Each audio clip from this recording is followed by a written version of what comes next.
number 2. This one is going to use some eighth notes. So we're going to count this a very specific way and strum it a very specific way. So we have here, got 2 quarter notes and then 2 eighth notes, quarter note. And that's how it is every bar. 2 quarter notes, 2 eighth notes, and a quarter note. So when the metronome clicks, that is your downbeat. In between the metronome clicks, that is your upbeat. So this, and this, all on the downbeat. This guy is on the upbeat.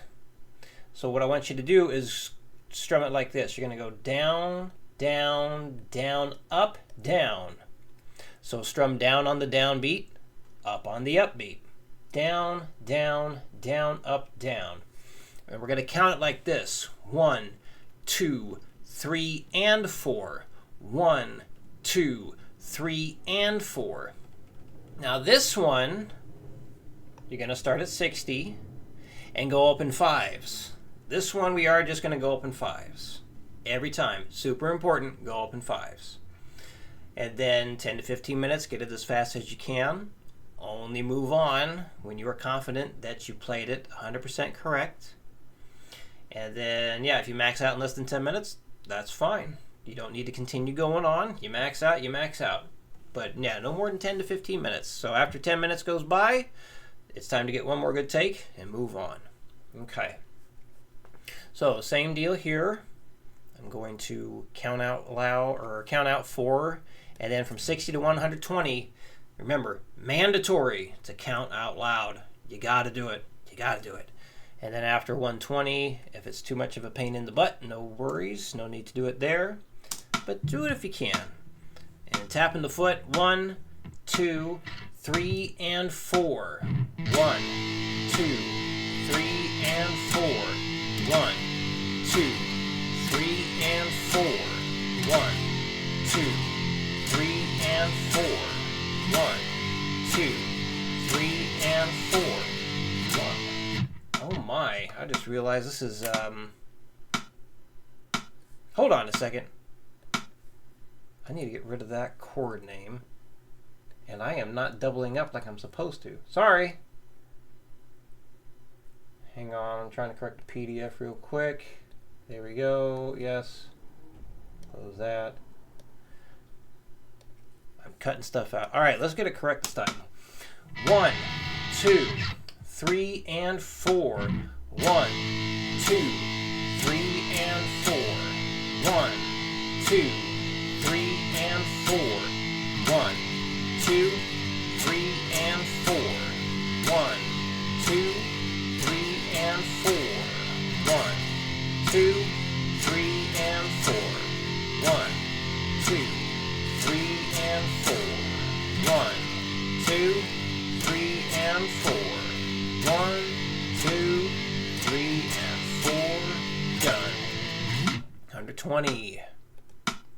1, 2, 3, and 4. 1, 2, 3, and 4. 1, 2, 3, and 4. 1, 2, 3, and 4. 1, 2, 3, and 4. 1, 2, 3, and 4. 1, 2, 3, and 4. 1, 2, 3, and 4. 1, 2, 3, and 4.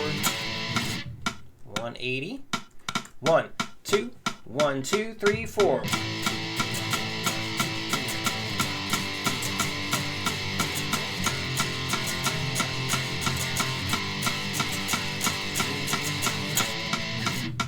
All right, 240. 1, 2, 1, 2, 3, 4.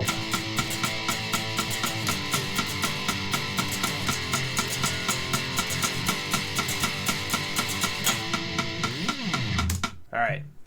So yes, theory involved with paranoid. Now, something to keep in mind here. Eventually, what we definitely need to do is build the theory stuff from the bottom up. Because what might end up happening here is I'll talk about theory stuff, right? I'll say what's happening in the song. And if you don't have any theory background, it might just go right over your head and you'd be like, what the heck is this guy talking about? So that might happen. But we'll start talking about it, but just keep that in mind. In order to really understand theory, we do have to start from the bottom and build it up. So this way you know exactly what's going on when I start talking about these kinds of things. And you won't even need me to explain the theory on these songs, because you're like, oh yeah, we covered this and that already, and there you go. But, so yeah, this is, and I'll send this over, and you do need Guitar Pro for this. I got this off of Ultimate Guitar, ultimateguitar.com. So, and this is going to be a very quick overview, fairly quick overview of what's going on. I'll tell you one thing that they didn't do right is they didn't put the proper key signature in here. So, let's see, I'm going to change it to this. And then maybe, yeah. So, this really should be saying it's in the key of G major, but to be more specific, E minor. This is in the key of E minor. So what does that mean? It means it's based around these 7 notes of E, F sharp, G, A, B, C, D.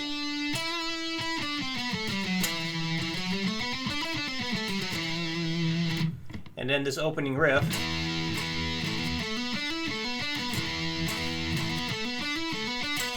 those notes there, you got your E, A, B, D, and that's E again, just an octave higher. So all those notes are within the key of E minor.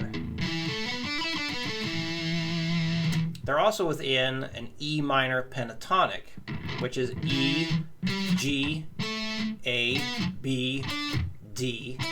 That's just E again. So an E minor pentatonic is in the key of E minor. So a full E minor scale, again, is E, F sharp, G, A, B, C, D, and E. The pentatonic just removes 2 of the notes. It removes that F sharp and the C. So full E minor scale, E minor pentatonic. And I do have the minor pentatonic made and downloaded for you. Actually, let me pull that back up.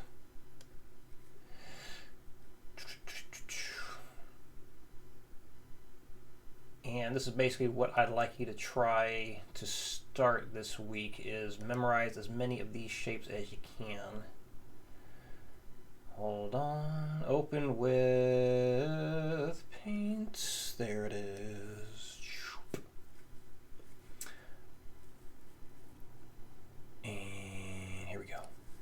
So yes, if you have any questions about how to read this sort of thing, let me know. A lot of people know how to read this stuff. So basically you're looking at a fretboard here, and then all these dots are the notes within the E minor pentatonic. And down here I'm highlighting individual shapes within the whole group of notes. So this is your basic, first shape for the minor pentatonic, and that's what I just played through. Just stopping right here. The rest is just the same notes an octave higher. And then down here it's the same thing, just an octave lower. And then that's shape number 2. It's also known as your major pentatonic shape. So yeah, there is a minor and a major pentatonic. I've seen people come up with mode names for the other shapes, but typically you just call it shape number 3, shape number 4, and shape number 5. So I have all these, the black dots or the black notes there, so you can see how everything is connected, because it's all the same notes just laid out in different patterns. But yeah, that stuff is being used in the in Paranoid here. So right, again, we just went over that open and riff. Now the chords themselves, I get down here, what they're doing is playing an E5 chord. It's an E5 chord because you got your E note here. Here's where the theory stuff kicks in, okay? So intervals come from a major scale. So a major scale would be this: 1, 2, 3, 4, 5, 6, 7. And it has to follow a very specific pattern. So basically, we're not going to get into that right now, but if you're playing it, an E major scale, starting on the 12th fret, you got 12, 14, 16, 12, 14, 16, 13, 14. And then if you number those, 1, 2, 3, 4, 5, 6, 7, that's just the 1, again, an octave higher. Basically, yeah, you number those 1 through 7, that gets you the interval numbers, and that ties into scales and chords and modes and all that. But basically, he's playing the first and fifth note of a major scale at the same time. That's a E5. That's a power chord. So that's in the key of E minor. That's a D5 chord. That's in the key of E minor. And so he's playing a G5 chord here. Those notes are in the key of E minor. You got your G and your D. So the D5 is D and A. It's in the key of E minor. G and D, key of E minor. And that right there, the 12th fret on the G string, you don't have to hit that note. It's just an octave of the root. So, and then that guy right there, that is a G over D. So it's an inversion of a G chord. So yeah, I know I'm talking fast right now, but you know, we're already almost at 30 minutes here. And again, like, this stuff goes really, really in depth. Really in depth. So again, the best way to understand it is we do have to start eventually at the bottom and build it up, build it up, build it up.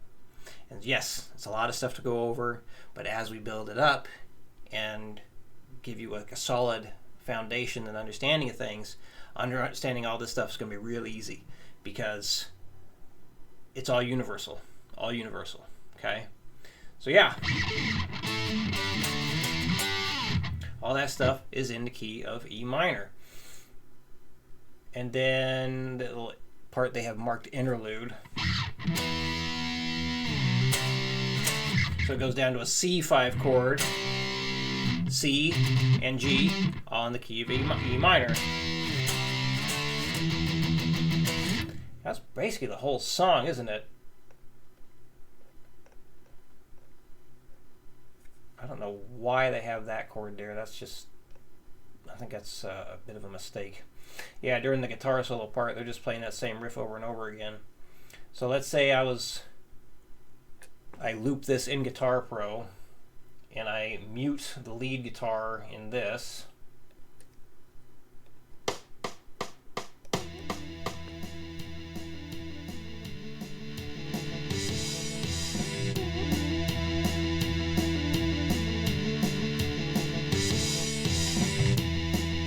You can practice soloing over it using those minor pentatonic scales.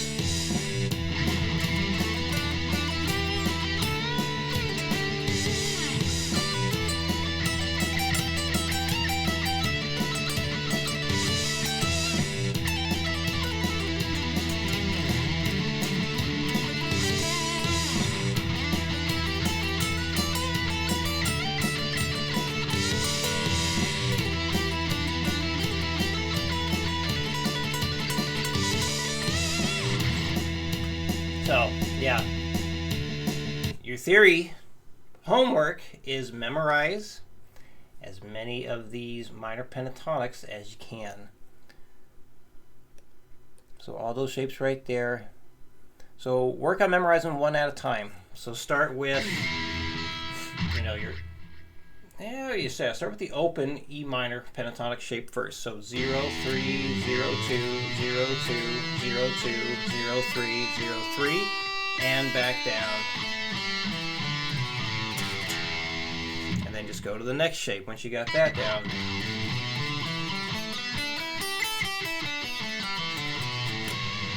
When you can play both of those from memory,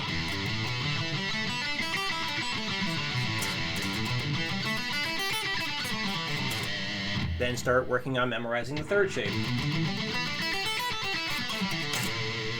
So basically add one shape at a time as you go. So see how many of those you can get memorized, And then, yeah, so that'll be the things to turn in. So your final practice session for number 1, final practice session for number 2 in a video, and then your third video, show me how many of those you got memorized. And if you're up to it, try improvising over that chord progression. So if you have any questions on how to use Guitar Pro once you get it, let me know. But yeah, I think that covers it. All right, 30 minutes, time to go. Yes, email me any questions that you have, and I'll see you again in your new videos.